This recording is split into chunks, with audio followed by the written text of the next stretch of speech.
I'm going to show you how to log test drives in MotorDesk. This is mainly for insurance purposes and also for tracking who is responsible for potential driving violations. You just need to click into the vehicle that's being driven, and if you scroll down, you'll see this test drive option here. You can start by entering the name of the person driving the car, and then enter the last 8 digits of their driving license.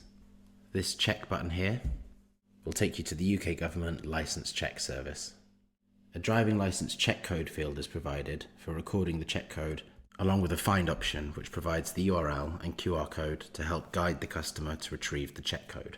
You can add any photos and notes here, and you can also attach a condition report for the vehicle. Finally, you have the handover location, and you can ask the customer to consent to the storage of their driving license data. You then click Start Test Drive, and this will mark the vehicle as on a test drive.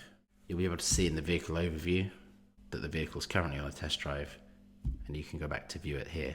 From here you can view the condition report, and you can go back to the government license check website through this link. Finally, once the customer returns, you can click End Test Drive, and you can see that you start to build up a test drive history here.